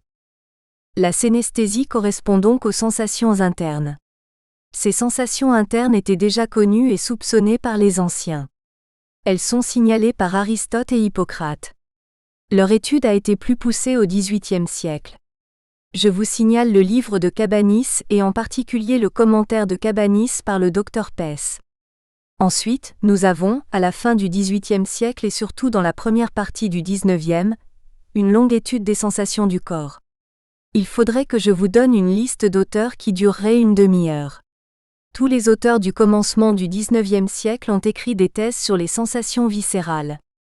C'est l'ouvrage de XVI à la fin du XVIIIe, l'ouvrage de Pes dont je viens de parler. Ce sont d'innombrables pages de Maine de Biran, des pages de Bain de Maudsley, beaucoup d'ouvrages de Jouffroy, des travaux de Paul Janet qui, à la suite de Maine de Biran, admet ce qu'il appelle un sentiment fondamental de l'existence, sentiment qui vient du fonctionnement de notre corps et auquel s'ajoutent, il est plus modeste, les notions plus précises de notre personnalité. Il y a encore l'ouvrage de Tissier sur le mois splanchnique, les ouvrages très nombreux sur ce point de Ribot qui adoptent entièrement la synesthésie, les ouvrages de Hermann, de Richet, de Bouillet, de Bertrand. Je vous signale en particulier comme résumé ce livre de Bertrand qui a pour titre « La perception du corps humain par la conscience », thèse de Paris de 1880. Tous ces ouvrages, dont je ne cite que la 100e partie, développent cette idée de la sensation du corps, des sensations internes ou viscérales, mais tous mettent dans ces sensations un certain nombre de notions moins précises qu'on ne croit. On est toujours étonné quand on relit ces anciens ouvrages du vague des idées qui provoquent chez eux tant d'enthousiasme. Ces auteurs ont l'air de faire une description très scientifique, et en somme il y a très peu de faits, et des faits qui ne sont pas poussés au fond, qui ne sont pas analysés. Qu'est-ce que ces sensations viscérales nous donnent ? Elles nous donnent d'abord des sentiments de plaisir et de douleur, généralisés. Nous avons mal à l'estomac, ou bien nous avons mal au ventre ou dans le dos, ou nous avons du plaisir dans l'estomac et nous sommes contents de digérer. Nous avons des sensations assez vagues de peine et de plaisir. Quelquefois les sensations de ces genres deviennent très aiguës. Il y a des douleurs aiguës organiques, en rapport avec l'intestin. Il y a des coliques de l'intestin, des coliques de certains organes qui sont particulièrement douloureuses, coliques néphrétiques, coliques du rein, coliques hépatiques, coliques de la vésicule biliaire. Il y a donc un ensemble de sensations qui ne sont guère que des douleurs. Ces douleurs se présentent sous des formes assez variées en apparence, mais qui sont toujours des pincements, des tiraillements, des brûlures, des phénomènes qui ressemblent en somme à nos sensations externes. À côté de ces notions vagues de plaisir et de douleur, tous ces auteurs, Ribot en particulier et beaucoup d'autres du même genre, par exemple Bonis dans son livre sur les sensations internes, nous disent qu'il y a la notion des organes. En somme, surtout aujourd'hui, nous nous figurons tous savoir à peu près que nous avons des poumons, un cœur, un estomac et un tube digestif assez long et assez ennuyeux. Nous avons tous des notions sur ces organes. Nous croyons savoir que nous avons un gros intestin quand on ne nous l'a pas enlevé, et même si je vous interrogeais, la plupart d'entre vous me donneraient quelques petits renseignements. Ils diraient par exemple, mon estomac a la forme d'une cornemuse. Ils seraient très contents de dire cela. Ils préciseraient que le foie est à droite et que la rate est à gauche, que l'intestin est en bas. Ils se servent continuellement de ces notions qui sont très développées dans les ouvrages dont je viens de vous parler, et sont rattachées aux sensations viscérales qui nous font connaître les organes. Ces organes fonctionnent plus ou moins et nous avons à leur propos des sensations du besoin de manger, d'uriner, d'aller à la selle, besoin de différentes fonctions, besoin de respirer. À côté des besoins, nous avons la sensation du fonctionnement. Il me semble malheureusement que je sens ma digestion. Je sens fonctionner mon estomac, je sens même qu'il se contracte. Nous avons la sensation de la terminaison de l'action, mon estomac s'est vidé. À côté de tout cela, qui n'occupe pas beaucoup de pages dans les ouvrages dont je vous parle, il y a une partie qui tient une place beaucoup plus considérable. On rattache à ces sensations viscérales certains sentiments généraux, certains sentiments vagues. Par exemple, l'ouvrage de Bertrand contient un chapitre bien étrange pour moi. Il y a le chapitre où les enfants se sentent grandir et où les vieillards se sentent vieillir. C'est possible, c'est même assez vrai.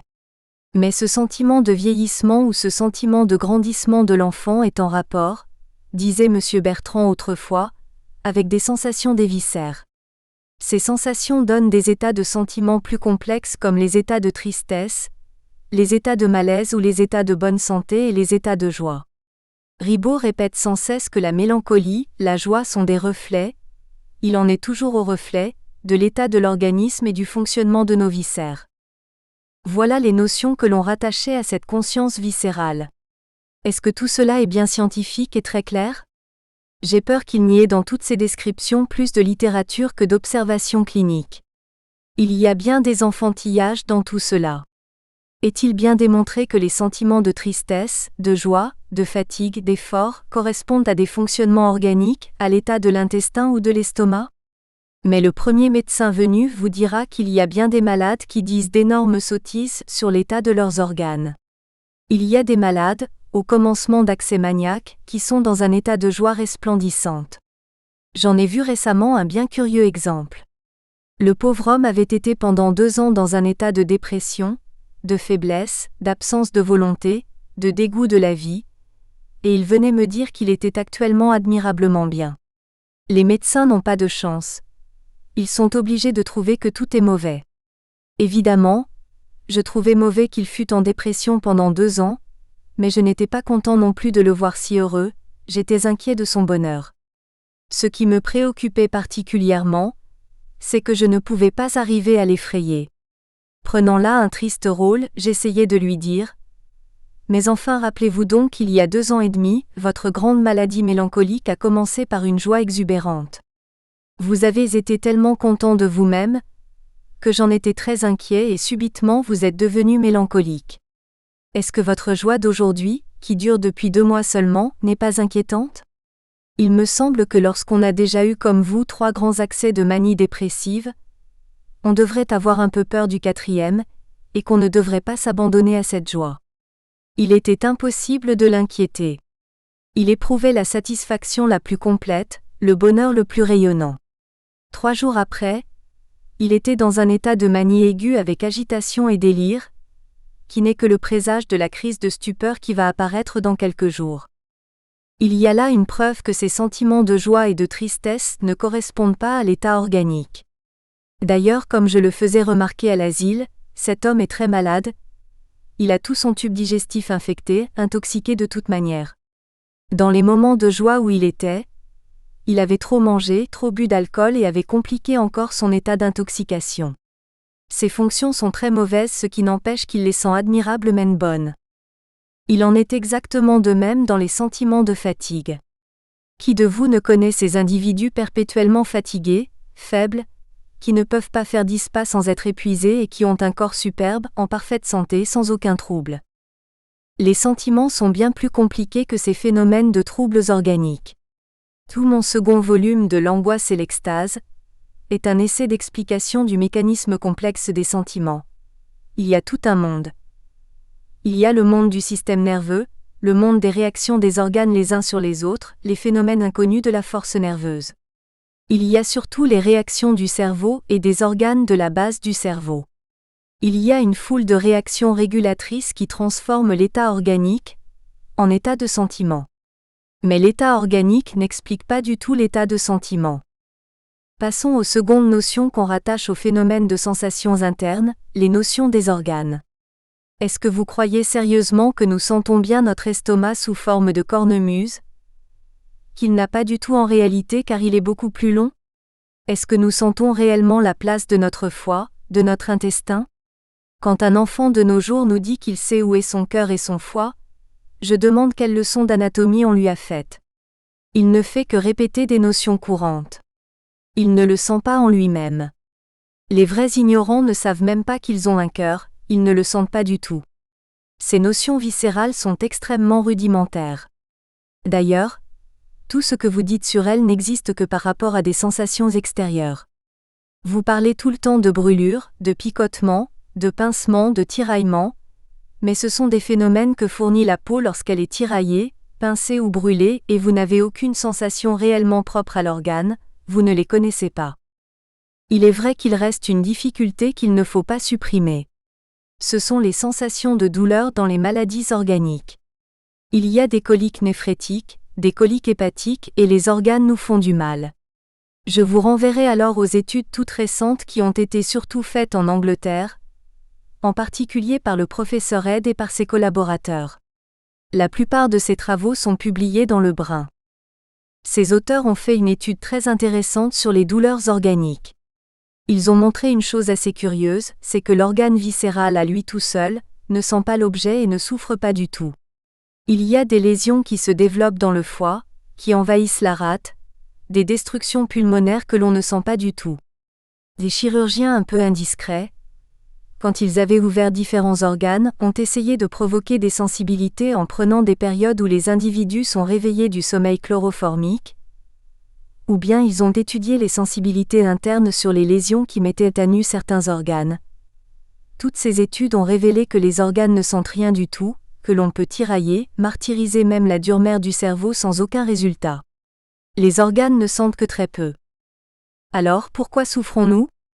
Sur ce point, M. Head et ses élèves ont fait des expériences et des études anatomiques très belles. Quand un organe est souffrant, il détermine une irritation par congestion et par empoisonnement, une irritation de tout son voisinage. Or dans son voisinage passent des organes très importants et en particulier les nerfs sensitifs de la périphérie. Ces nerfs sensitifs qui viennent se rendre au bras, à la poitrine, à différentes parties du corps sont irrités. Il y a là des lésions qui sont des lésions névritiques, qui se passent dans les nerfs. Bien mieux, Head prétend qu'il ne peut pas y avoir une maladie organique sans qu'il y ait une maladie du ganglion de la moelle épinière y correspondant. Le ganglion sensitif intérieur est irrité, malade, quand le foie, le poumon, l'estomac sont malades. Ce que vous sentez, c'est la répercussion de ces troubles sensitifs à la périphérie du corps. Comment pouvez-vous expliquer sans cela qu'un individu qui a une maladie du foie, qui a des calculs vésicaux ou bien un cancer du foie, vienne se plaindre au médecin d'une souffrance dans l'épaule droite ? C'est parce que l'irritation du foie s'est propagée sur des nerfs qui touchent certains nerfs moteurs, qui déterminent des spasmes, des contractions de tous les côtés, et ce sont ces contractions qui sont douloureuses.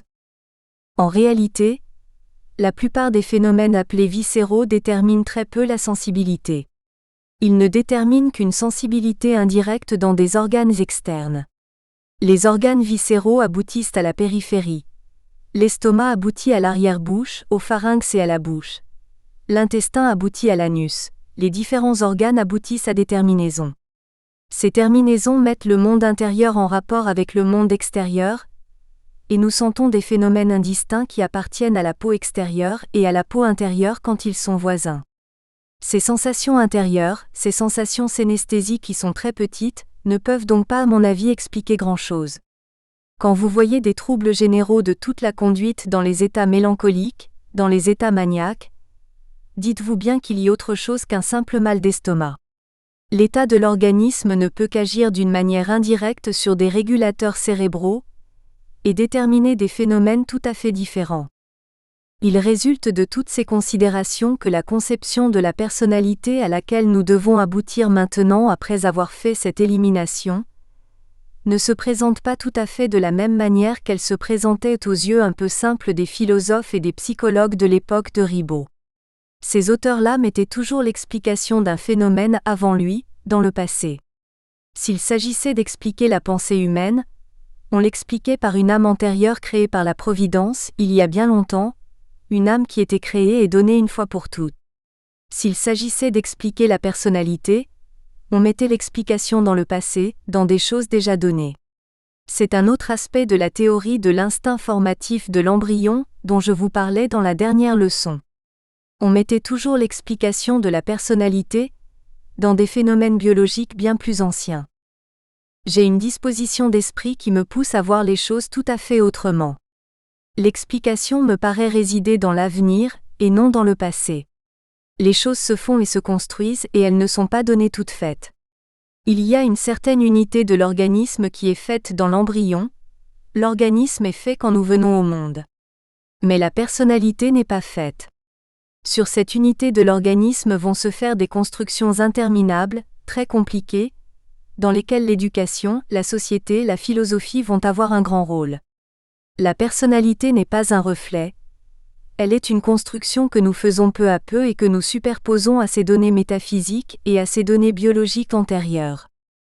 Nous avons donc à nous préoccuper des différentes étapes de cette construction, et c'est pourquoi, dans la prochaine leçon qui se rapportera encore un peu à ce sujet des sensations, nous étudierons ce qu'on peut appeler la pré-personnalité, les premiers germes de la personnalité dans les systèmes régulateurs du sens musculaire et du sens de l'équilibre. 3. Le sens des attitudes et de l'EQUILIBRE. 10 décembre 1928. Une des grandes difficultés de la science humaine c'est ce que l'on peut appeler la continuité des phénomènes. Les choses ne sont pas séparées brusquement et nettement comme le voudrait l'esprit humain. Les choses passent de l'une à l'autre, lentement, par des nuances insensibles, sans qu'on puisse très bien distinguer des commencements et des fins. Au contraire, la science humaine est faite du langage. Je vous répète souvent que toute la vie humaine repose sur le langage, que la psychologie n'est qu'une application du langage à la conduite. Le langage est formé de paroles séparées, discontinues, qui ont besoin de définitions, qui ne doivent pas se confondre. Comment voulez-vous appliquer ces paroles brutales et séparées à des phénomènes qui ne sont que des nuances et qui varient tout doucement les uns par rapport aux autres? C'est ce que nous avons senti très vivement en commençant ces études sur la personnalité. Nous sommes occupés depuis quelque temps à étudier les débuts de la personnalité, ce que l'on peut considérer comme son germe, tandis que plus tard, nous aurons à voir bien plus facilement son développement et surtout son développement social. Mais où placer le début de la personne humaine? C'est très vague et très difficile à préciser. Si l'on veut prendre les choses d'une manière générale, si on veut parler d'esprit, de pensée, d'unité dans les phénomènes, on peut dire qu'il y a de la personnalité partout. Nous venons de voir dernièrement un auteur qui plaçait la psychologie dans l'embryon qui se forme. Je veux bien. Il pourrait remonter plus loin, jusqu'aux plantes. Et même il pourrait ne pas s'arrêter aux plantes car s'il considère les cristaux, il verra de l'unité et de la coordination et il dira qu'ils ont une personnalité. Il n'en finira jamais, et il mettra la personne dans les atomes. C'est peut-être vrai, mais ce n'est pas utile. Nous avons besoin en psychologie de parler de quelque chose de précis et non pas de choses vagues que l'on peut appliquer à tout. C'est pourquoi nous avons pris jusqu'à présent une habitude que nous devons, je crois, conserver. Les phénomènes psychologiques nets commencent dans une situation particulière. Ils commencent chez des êtres vivants d'un genre spécial, les êtres qui se meuvent dans l'espace, les êtres qui se déplacent. Avant que vous ne considériez le mouvement des êtres qui remuent les bras et les jambes, il y a peut-être des commencements d'esprit, mais c'est de la métaphysique et la psychologie ne le voit pas avec netteté et ne peut pas expérimenter sur ces choses. L'action morale, l'action psychologique réclame du mouvement et du mouvement d'un être dans l'espace, mouvement qui déplace le corps, qui le change, le transforme et qui aussi agit sur les objets. C'est à ce moment-là que nous pouvons faire naître les phénomènes psychologiques élémentaires. Mais à ce moment-là, pouvons-nous dire qu'il s'agit déjà de personnalité? Considérons les mouvements d'un être vivant qui vient de naître ou peu avant la naissance, des mouvements simples de ses bras, de ses jambes, des mouvements d'une partie de son corps. Les mouvements les plus simples, nous les avons définis comme des mouvements réflexes. Les mouvements réflexes contiennent-ils la personnalité? Dans un sens vague, oui, si l'on veut, si vous appelez la personnalité uniquement la finalité, le rapport d'un phénomène avec la vie, avec l'ensemble de l'existence. Il y a déjà de l'ordre, de la finalité dans le moindre mouvement réflexe, et nous retombons dans la difficulté que nous éprouvions en considérant l'organisme qui se forme. Mais un mouvement réflexe est isolé, en lui-même il n'a pas d'unité. Si l'on considère un mouvement du réflexe rotulien et à côté un mouvement du réflexe de la pupille, ces deux mouvements sont indépendants l'un de l'autre. Ils ne s'unissent pas, ne se coordonnent pas, ils ne travaillent pas à se distinguer des autres êtres, il n'y a pas encore de personnalité. La personnalité n'existe donc pas dans les phénomènes réflexes élémentaires. Il faut quelque chose de plus. Il faut que ces réflexes subissent déjà une certaine organisation. Il faut que ces réflexes soient déjà gouvernés, coordonnés les uns par rapport aux autres. Le commencement de cette coordination qui va devenir énorme, qui va remplir toute la vie, je crois pouvoir le trouver dans deux groupes de phénomènes très intéressants et longuement étudiés, surtout à la fin du siècle précédent. Les phénomènes que l'on peut grouper sous le nom de sens kinesthésique, du grec kinésis et esthésis, sens du mouvement, et ceux qui constituent le sens de l'équilibre, qui est encore une modification du mouvement et un sens du mouvement plus généralisé. Ce fameux sens kinesthésique a été étudié depuis très longtemps et sous des noms très variés. On pourrait faire une énumération de tous les noms qui ont été proposés pour désigner ce sens-là. Il est bon que vous les connaissiez de manière à le retrouver, à le reconnaître. Je veux parler du sens musculaire de Charles Bell, du sens de la force de Weber, du sens de l'activité de Gerdy et de Landry, de la conscience musculaire de Duchesne de Boulogne, du sens du mouvement de Bain, du sens de l'innervation de Wundt, de la faculté locomotrice d'Hamilton, de l'impression kinesthésique de Bastian, du sens des attitudes segmentaires de Bonnier. J'aime assez ce dernier mot, il est précis. Il permet d'opposer le sens kinesthésique au sens de l'équilibre. Le sens de l'équilibre gouverne le corps dans son ensemble, c'est la direction de tous les mouvements réunis, tandis que le sens musculaire ne s'applique qu'à un mouvement particulier, le mouvement de mon bras par exemple, pendant que mon corps reste tranquille. Ces sensations décrites sous des noms si variés sont synonymes.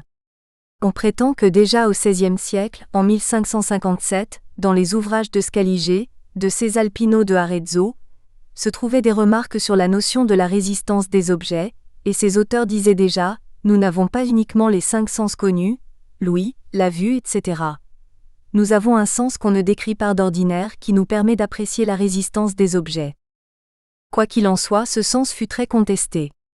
Les philosophes comme Malebranche, comme Hume le discutaient.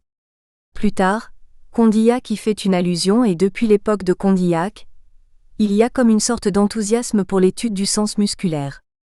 On peut citer d'innombrables noms, Destud de Tracy qui commence après Condillac, Maine de Biran, Hamilton en Angleterre, Bastian, Charles Bell, le physiologiste, Landry, Gerdy, Weber, Flournoy, Claparède, etc. Je vous faisais remarquer que l'étude a été particulièrement féconde à la fin du XIXe siècle. On peut dire qu'à cette époque, dans toutes les revues paraissaient tous les mois de nombreux articles sur ce fameux sens musculaire. À la même époque, un travail de M. Victor Henry a donné une bibliographie générale du sens musculaire, dans l'année psychologique, de 1898, pages 399 et 567. Cette bibliographie, à la fin du XIXe siècle, est extrêmement considérable. Après cette floraison de travaux sur le sens kinesthésique, nous constatons encore une fois, car je vous l'ai fait remarquer bien souvent, un fait historique assez curieux. Bien que les études sur ce même problème ne soient pas terminées car une foule de discussions dure encore et qu'il reste beaucoup d'inconnus, on remarque manifestement un relâchement dans le travail. À partir du commencement de notre siècle, vous voyez que les études sur le sens kinesthésique diminuent. Feuilletez les revues philosophiques, psychologiques, neurologiques d'aujourd'hui, les articles sur le sens musculaire deviennent rares. Vous en trouverez peut-être un par an ou tous les 2 ans. Autrefois, il y en avait un tous les mois ou plusieurs. Je vous ai déjà fait remarquer ce fait historique, il est banal, il se présente pour une foule d'études. Nous l'avons remarqué pour la suggestion, pour le sens de l'effort, pour les sentiments. Les études scientifiques subissent l'influence de la mode. Elles sont à un moment donné très répandues et puis on les abandonne, on parle d'autre chose. Je crois que ce fait, l'enthousiasme à une époque et la disparition des études à une autre, a une signification morale. Il indique que le problème s'est présenté à une certaine époque, sous un aspect tout particulier. Ce point de vue n'a rien de général, rien de très important, mais il permet de dire des choses nouvelles. Puisque le problème est regardé sous un angle spécial, on le voit un peu autrement et on en parle beaucoup. Puis cet intérêt s'épuise. Au bout d'un certain temps, tout ce que l'on pouvait dire à ce point de vue a été dit. On ne peut plus que répéter. Il faudrait changer de point de vue, se déplacer, regarder à côté, mais c'est très difficile et les observateurs ne savent pas toujours le faire. Tant qu'on ne s'est pas déplacé, le problème est arrêté, on n'en parle plus. Du moment que vous voyez une étude qui diminue, et de cette façon, c'est qu'il y avait un point de vue particulier assez mauvais. Tâchons de voir ce qu'il y avait d'incomplet dans cette étude du sens musculaire, dans toute la deuxième partie du XIXe siècle.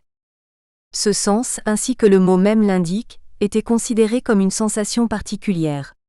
D'une manière générale, on appelle sensation, du moins dans l'ancienne philosophie, un phénomène interne qui suit une marche particulière, qui a son point de départ dans une excitation venant de l'extérieur, qui chemine vers le centre et qui s'arrête au centre.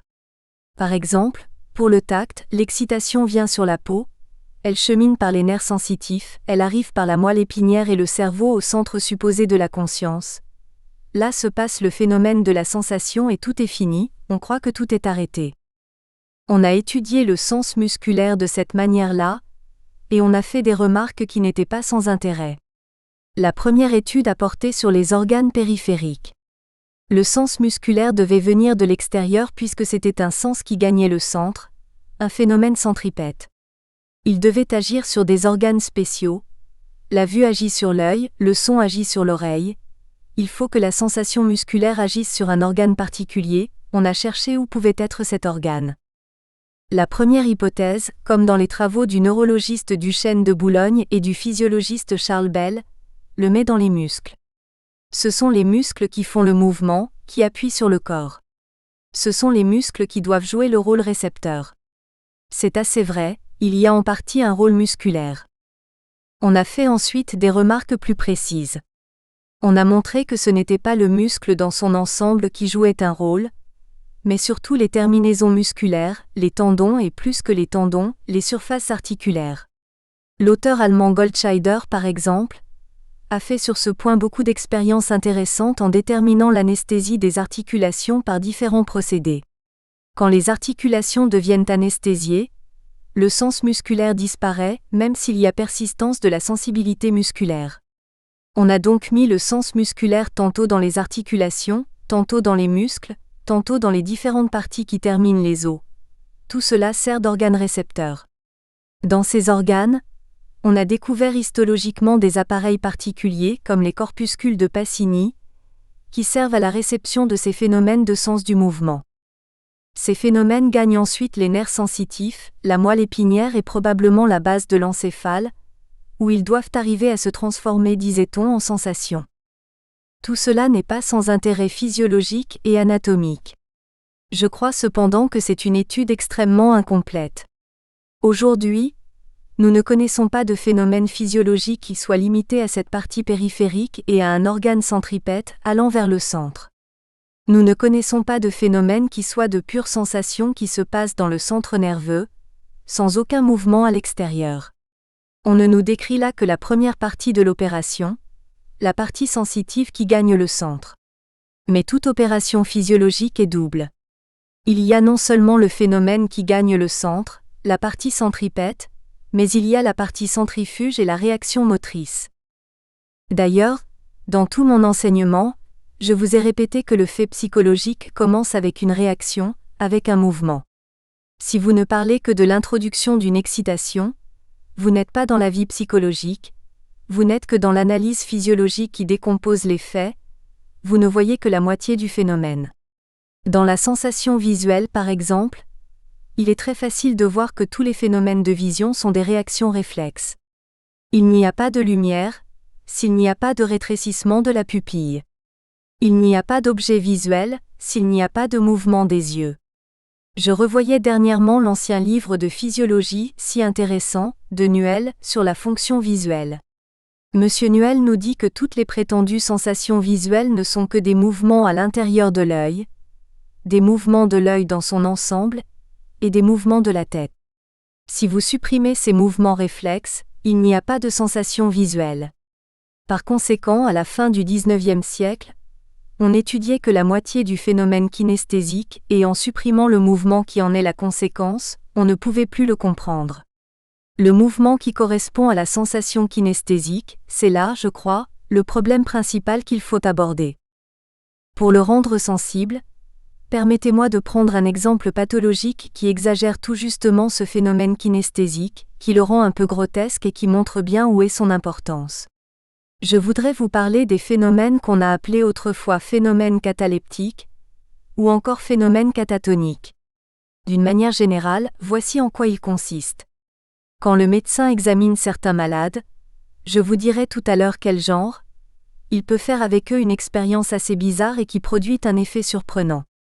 Pendant que l'on parle au malade, on lui prend la main, et doucement de manière à ne pas attirer son attention, tout en continuant à lui parler ou en le laissant parler, on soulève sa main, on la déplace, on la met en l'air dans une position quelconque et autant que possible en dehors du champ visuel. Puis tout doucement, sans la secouer, on abandonne la main du sujet. Si vous opérez sur un individu normal, en faisant cet acte-là, cet individu ne comprend pas, il croit que c'est une plaisanterie et dès que vous avez lâché sa main, il la laisse retomber sur ses genoux. Au contraire, chez les malades dont je vous parle, la main que vous avez mise en l'air reste en l'air, dans la position où vous l'avez placée, le sujet ne paraît pas s'en occuper, il parle d'autre chose et sa main reste toujours en l'air. Cette opération peut s'appliquer aux poignets, aux bras, aux jambes, aux doigts. Vous pourrez déplacer les doigts de différentes manières, ils resteront dans la position où vous les aurez mis. On dirait que l'on a affaire à un mannequin de modiste ou d'artiste, dont les membres restent dans la position où vous les mettez. Ce phénomène avait été étudié chez beaucoup de malades. Il a d'abord été remarqué chez ce groupe de malades, qu'on étudia avec enthousiasme vers 1880 et jusqu'en 1895. Les hystériques en somnambulisme. On l'appelait alors la catalepsie. Dans cette étude, il y a eu une critique et un mécontentement. On a dit, ces individus sont énormément suggestibles. Ils obéissent à vos moindres désirs dès qu'ils les soupçonnent. Ces malades ont soupçonné que vous vouliez laisser leurs mains en l'air. Ils se sont mis cela en tête et comme ils croient que vous désirez que leurs mains restent en l'air, ils la laissent pour vous faire plaisir. C'est un simple phénomène de suggestion. Qu'il y ait un peu de vrai dans certaines catalepsies compliquées, c'est possible, mais il y a beaucoup d'exagération. Aujourd'hui, on en revient et on fait la remarque d'ailleurs que les phénomènes hystériques de catalepsie et beaucoup d'autres se rapprochent des phénomènes qu'on observe dans l'encéphalite léthargique, et qu'ils sont beaucoup plus physiques qu'on ne croyait. En tout cas, on n'a pas tardé à remarquer que ces phénomènes de maintien de l'attitude existaient chez une autre catégorie de malades qui n'ont pas du tout l'intelligence et la suggestibilité des hystériques. Ils subsistent dans les états de démence et en particulier dans les démences décrites par Kroplin, les démences précoces. Les déments précoces n'ont guère de sentiments, ils n'ont aucune envie d'obéir. Loin de vouloir obéir, ils ont le caractère négativiste et envie de résister à tout ce qu'on leur demande. Ils ne comprennent rien et ne veulent pas faire ce qu'on leur dit. Et cependant chez les malades tombés en démence profonde, on observe le phénomène identique. C'est pour cela qu'on a changé un peu le mot. La science consiste souvent en changement de mots plus qu'en changement d'idée, et on a appelé catatonie le même fait, lorsqu'il se présente non plus chez les hystériques suggestibles mais chez les déments non suggestibles et d'une manière en apparence physique. Je voudrais prendre un exemple, dont j'aurai tout à l'heure à développer les particularités. Je reviens souvent ici au même sujet. Vous les connaissez et cela simplifie beaucoup la description. Voici bien longtemps que j'observe dans une maison de santé des environs de Paris, 2 sœurs jumelles tombées en démence précoce. C'est une catastrophe de famille comme il en arrive pour les maladies mentales. Ces 2 sœurs, vers l'âge de 16 ans ou 16 ans et demi, à 15 jours d'intervalle, ont présenté des troubles mentaux qui ont toujours été en s'aggravant. Maintenant, depuis plus de 20 ans car elles en ont 45, ces 2 jumelles sont dans un état de démence avancée. L'une et l'autre restent immobiles sur leur fauteuil toute la journée, et il est avantageux de les y laisser, car quand on veut leur faire faire quelque chose, on provoque des scènes de colère violentes, délirantes. Ces 2 sœurs ne font aucune action, elles sont d'ailleurs presque gâteuses. Elles se bornent à murmurer incessamment entre leurs dents d'anciennes récriminations qui ont rapport à leur jeunesse. Elles vomissent des injures contre la première garde qui s'est dévouée à elles quand elles avaient 18 ans. C'est toujours la réminiscence du passé, sans aucun intérêt pour le présent. Je les ai décrites dans tous mes ouvrages sous les mêmes noms. Je les appelle Adèle et Agathe pour les rapprocher l'une de l'autre. Chose curieuse et sur laquelle je reviendrai, celle que j'appelle Agathe n'a aucunement les phénomènes de catatonie. Lorsqu'on lui parle, elle n'écoute guère, mais quand on essaie de déplacer ses membres, elle les remet tout de suite à leur place. Si on lève son bras, elle le remet sur ses genoux et même si on insiste trop, elle présente une sorte de colère. Mais Adèle est absolument étrange. Pendant qu'elle bavarde, car elle n'écoute pas beaucoup et elle récrimine encore sur son passé, pendant qu'elle proteste contre la garde ou les médecins qui l'ont soignée, si on déplace son bras ou même sa jambe, le membre déplacé reste dans l'attitude où on le met, et cela pendant très longtemps. J'ai observé en continuant à rester près d'elle, une durée de plus de 20 minutes pendant laquelle les doigts restent dans la position où on les a placés, absolument immobiles, alors que l'autre bras, la bouche remue. J'ai étudié sur cette malade beaucoup de phénomènes de catatonie. J'ai eu l'occasion au mois d'août dernier, au congrès de psychiatrie d'Anvers, où on avait mis à l'ordre du jour la question de la catatonie, de parler de cette malade et d'indiquer quelques-uns des phénomènes qu'elle présente. Ce phénomène d'immobilité catatonique paraît purement physique. On a envie de le comparer à la raideur d'un mannequin d'artiste dont le bras reste raide mécaniquement. C'est inexact, le bras est très souple. On peut le déplacer comme on veut, il n'y a aucune raideur. Après l'avoir mis en place, vous pouvez le mettre ailleurs sans aucune résistance. Mais bien mieux, il y a des faits psychologiques qui se mêlent à ce phénomène. Cette immobilité s'adapte. Par exemple, pendant que le bras est en l'air et qu'on continue à parler à Adèle, je prends mon chapeau, je le mets sur son bras. Le bras reste en l'air, il peut supporter un objet physique. J'ai pu ajouter différents objets au chapeau et même une fois, placer sur la main 2 volumes in octavo.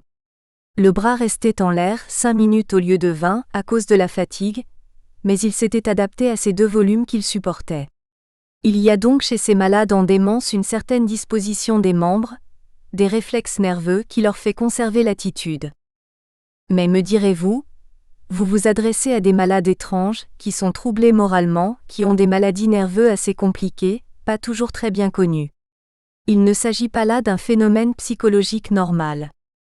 Je ne suis pas de votre avis. Je crois que nous sommes tous, il ne faut pas avoir trop de vanité, pareil à ces déments précoces. Nous avons des dispositions analogues. Si nous nous regardons bien nous-mêmes, nous allons observer beaucoup de phénomènes catatoniques qui existent chez chacun de nous. Permettez-moi de vous rappeler une petite histoire personnelle. Si elle est ridicule, vous aurez l'avantage de vous dire que vous ne vous comportez pas comme cela. De temps en temps, il m'arrive de vouloir mettre une lettre à la poste. Alors, très honnêtement, la lettre étant préparée, je la prends dans ma main gauche entre le pouce et l'index et je me prépare à sortir. Je garde la lettre à la main parce que je sais que je suis facilement fautif. Je pourrais préparer des cours en route et l'oublier. Au bout d'un certain temps, je rentre et en enlevant mon par-dessus, je m'aperçois d'une chose navrante. La lettre est toujours dans ma main. Dans cette constatation, il y a plusieurs faits psychologiques. Le premier qui vous frappe, c'est la distraction. Oui, en route, j'ai pensé à autre chose et je suis passé devant les bureaux de poste sans m'y arrêter et sans remarquer que j'avais une lettre à la main. Mais ce n'est pas tout, et je dirais même que ce phénomène de distraction n'est pas le principal. Ce qui est plus surprenant, ce qui est admirable, c'est que je n'ai pas perdu la lettre.